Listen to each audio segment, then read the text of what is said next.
तुम्ही कधी लांबलचक असा प्रॉम्प्ट लिहिला पण एआयने उत्तर देताना तुमचा मुद्दाच चुकवला आहे, असं झालं आहे का? जास्त शब्द म्हणजे चांगले परिणाम असं नाही.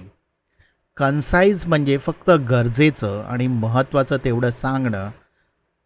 एक कन्साइज प्रॉम्प्ट एआयला नेमकं उत्तर देण्यास मार्गदर्शन करतो.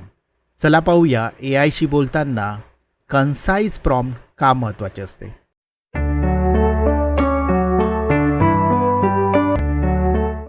आता बघूया दुसरा सी म्हणजेच कन्साइज. कन्साइज म्हणजे काय? कन्साइज म्हणजे अनावश्यक शब्द काढून टाकणे आणि फक्त तेवढीच माहिती ठेवणे जी आउटपुट आपल्याला हवं तसे देईल. प्रॉम्प्ट इंजिनिअरिंगमध्ये जास्त शब्द म्हणजे नेहमीच चांगला रिझल्ट असं नाही आहे. कधीकधी बेस्ट प्रॉम्प्ट तोच असतो जो छोटा असतो पण पुरेसे डायरेक्शन देते. अगदी क्लीन कोड कमिट करण्यासारखं आहे. एक प्रिसाईज सेंटेन्स पुरेसा असतो, पूर्ण स्टोरी लिहायची गरज नसते. एआयसाठी एक्स्ट्रा शब्द म्हणजे नॉईज, ज्यामुळे मेन इन्स्ट्रक्शन समजायला कठीण होते. आता हे इतके महत्त्वाचं का आहे?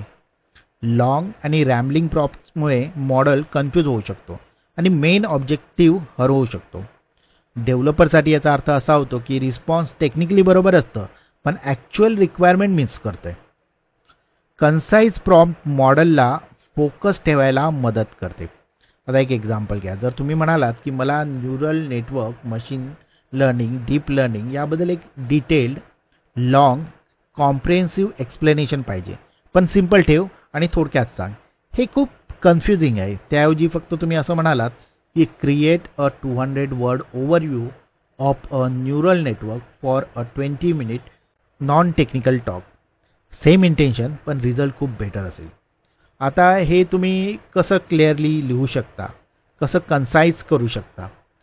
पहिलं म्हणजे रिडंडंट कॉन्टेक्स्ट काढून टाका. फक्त तीच माहिती ठेवा जी आन्सर तुम्हाला हवं तसं देईल.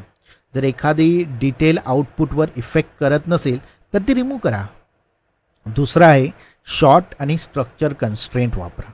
म्हणजे काय तर 3 बुलेट, प्रत्येकी 30 ते 40 वर्ड, इक्वेशन नाहीत.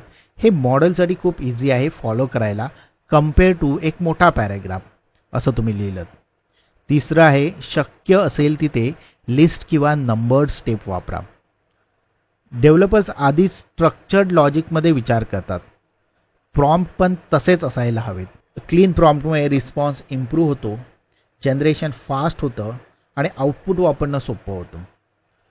तर क्लॅरिटी सांगतं काय करायचं, कन्साइजनेस सांगतं काय अवॉइड करायचं.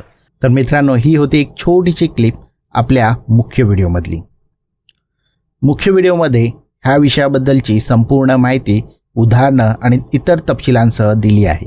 तो व्हिडिओ नक्की पहा. त्या व्हिडिओची लिंक मी डिस्क्रिप्शनमध्ये आणि वर दिलेल्या आय बटनवरती दिली आहे.